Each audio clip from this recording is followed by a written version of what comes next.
Haja letra pra essa moça.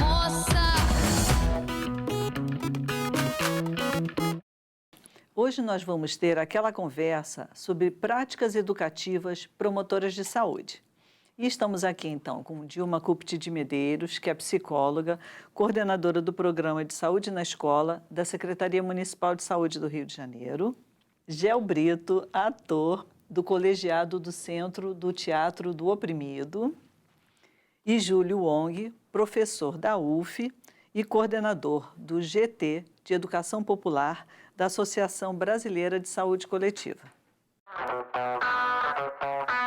Eu acho que uma prática para promover a saúde, ela necessariamente tem que ser educativa. E tem que ser educativa de um jeito profundo e transformador. Tem que ser uma prática que transforme a pessoa que a realiza e o outro, nesse diálogo transversal e democrático. As práticas educativas que promovem saúde, elas consideram os diferentes saberes, né, as diferentes culturas, elas consideram.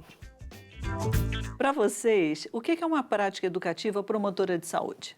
Esse programa é um programa que ele cuida dessa questão. Ele leva em consideração um conceito muito caro à promoção da saúde, que é a questão dos determinantes sociais da saúde, em que a gente se afasta de saúde como ausência de doenças e considera todo um contexto. Eu acho que a prática educativa, no caso dos processos de formação, ela tem que mostrar caminhos diferentes, estimular aos jovens que já vêm com uma série de preconceitos, de pressões sociais, a serem diferentes. Digamos, a prática educativa se torna promotora de saúde quando a gente consegue que pelo menos uma parte desses jovens resistam, né? Eu quero que eles saiam tão intuitivos, esperançosos, utópicos e emocionados e ternos como quando chegaram na universidade. Para mim, uma prática educadora promotora de saúde, se a gente for resumir, seria algo que promovesse a felicidade das pessoas, né? Isso é um pouco o que a gente tenta fazer lá no Centro Social do Oprimido.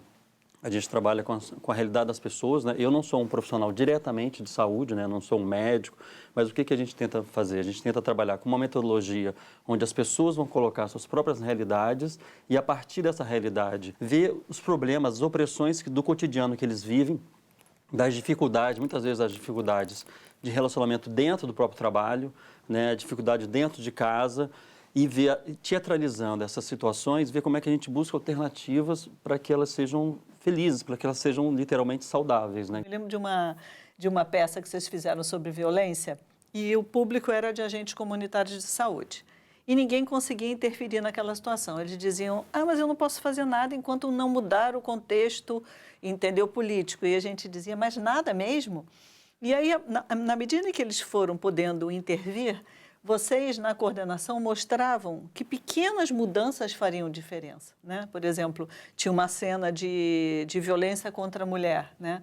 O fato dela conhecer seus direitos, o fato dela saber aonde recorrer, né? Com quem contar, já interferia naquela situação. Eu fui, por um tempo, diretora de uma unidade de saúde que atendia adolescentes.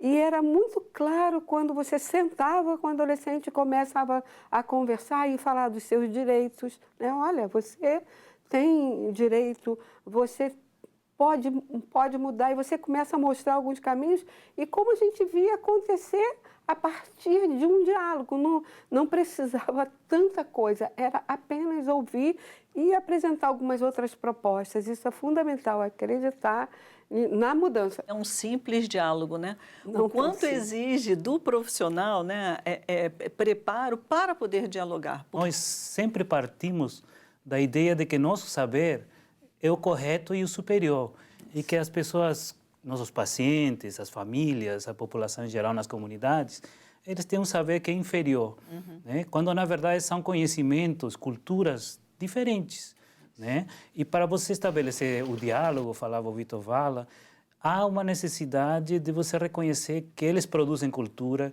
que eles produzem conhecimento, que é tão válido quanto o nosso profissional e da academia, né? A metodologia e as práticas educativas, elas têm que ter essa dimensão histórica. É histórico, é crítico e tem essa dimensão da beleza, estética, da arte, que Paulo Freire e o Augusto Boal gostavam de valorizar tanto, né?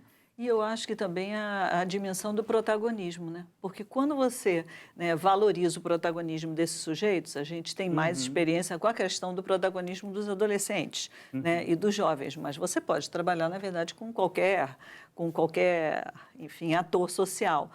E aí você está construindo junto com eles. Então, você supera um pouco essas barreiras da linguagem e um aprende junto com o outro, né? Você usa técnicas que estão muito mais relacionadas à cultura daquele grupo, né? Que respeita um pouco aquela história, né?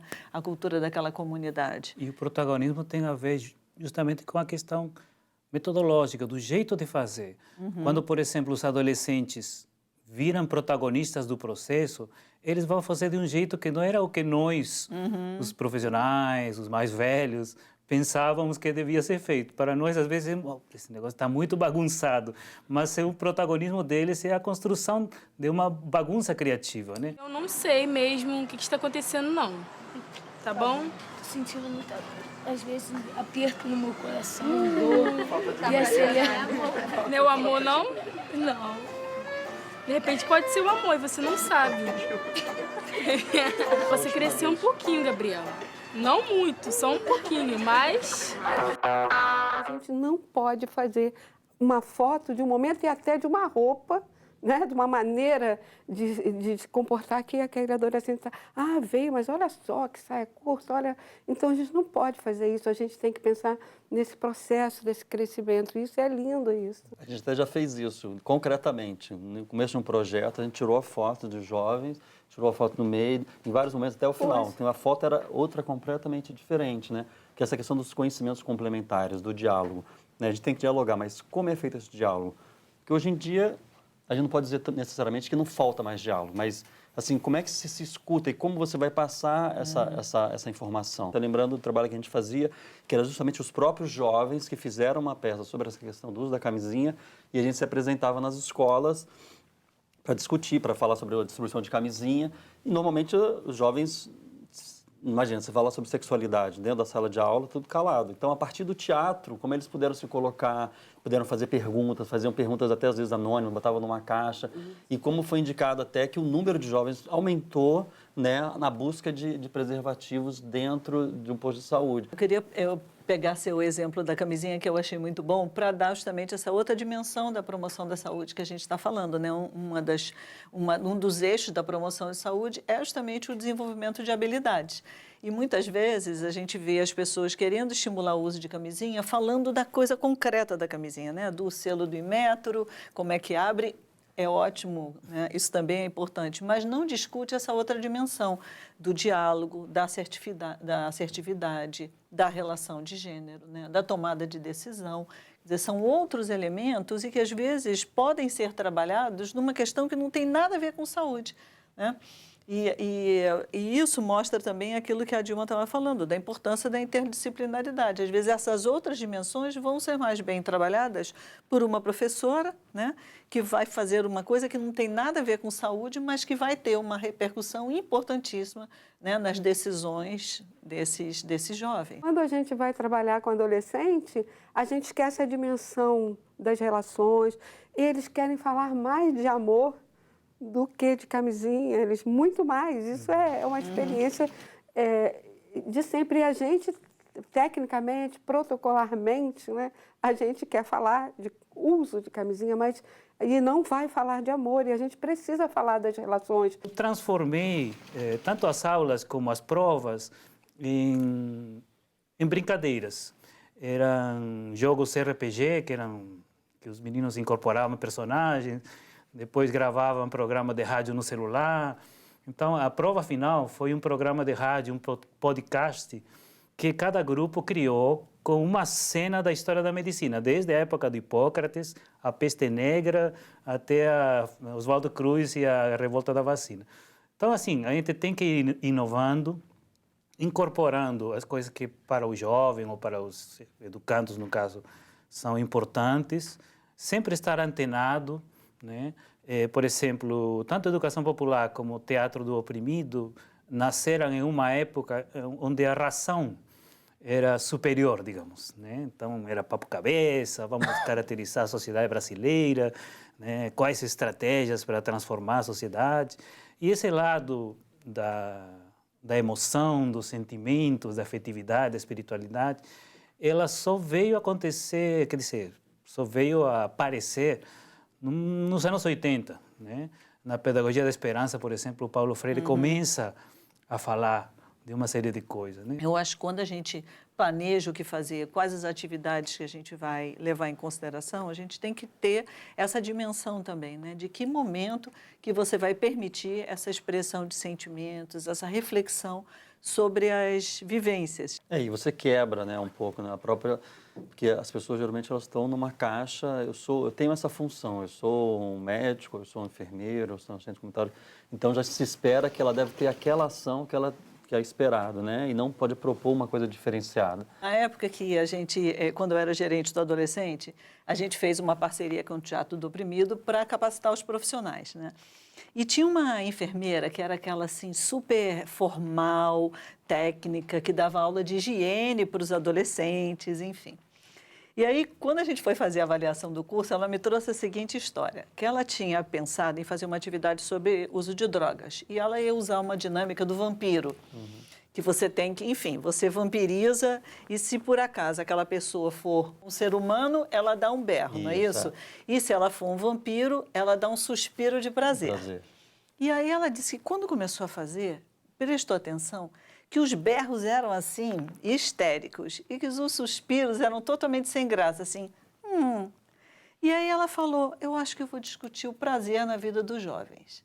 Aquilo para mim, assim, foi a coisa mais linda, porque de uma pessoa que estava pensando em fazer uma coisa mais formal sobre drogas, ela, na verdade, ela acabou indo na essência da discussão. Então, ela conseguiu, mas ela se abriu para essa possibilidade, né? Eu penso que a gente tem que resgatar esse nosso papel, né? Enquanto professores de primeira a quarta, com tudo que a gente sabe das questões de violência, né, que muitos alunos trazem, mas do todo o potencial que aquele aluno que está na sala de aula, que vem ali e não vamos ver aquela fotografia, né? Vamos ver aquele filme, como aquele filme pode ser, né, diferente, como aquele processo, entendendo que o nosso papel, né, dentro de sala de aula, ele é um papel fundamental, né? A gente trabalhava muito lá na gerência de adolescente com um texto de uma assistente social que falava sobre resiliência. Nós estamos na saúde, eu hoje, né, sou profissional da saúde. Quando a gente vai olhar os nossos piores indicadores, todos eles estão correlacionados com baixa escolaridade. Ou a gente trabalha junto para melhorar isso, ou a gente não melhora a situação do nosso país. Acho que isso é uma forma de promoção da saúde, por exemplo. Você está colocando o que você quer fazer, mas você está vendo também, né, as possíveis consequências do que aquilo pode realizar. Então, acho que quando você trabalha com um profissional, onde ele vê a sua realidade e consegue colocar os seus desejos, e consegue dialogar para os vários profissionais, para os usuários e tudo mais, você está promovendo essa saúde dele e dos usuários de uma forma geral. Dependendo da abordagem, e no caso dos que estamos conversando aqui, temos uma abordagem crítica, mais ampliada, eu acho que a promoção da saúde é uma questão de cidadania, é uma construção de cidadania. Só que é uma construção complexa que deveria incorporar as dimensões culturais, a diversidade, né? As dimensões afetivas, né? As dimensões da injustiça. Né? E é uma cidadania crítica que a gente deveria construir. A gente acredita no teatro do oprimido que o teatro em si não faz nada, quem faz são as pessoas organizadas. Então, a gente tem um conceito que a gente chama ações sociais concretas e continuadas. Até porque, a partir do momento que você realiza uma transformação, você vai buscar uma outra, né? A gente está sempre buscando que o nosso mundo seja o melhor possível, então ele está sendo construído, né? Ele não é feito, está sendo em construção. Então, quando a gente faz um projeto, a gente sempre busca o máximo de parcerias. Eu acho que é suficiente você já ir semeando, né? Eu acho que nós somos semeadores.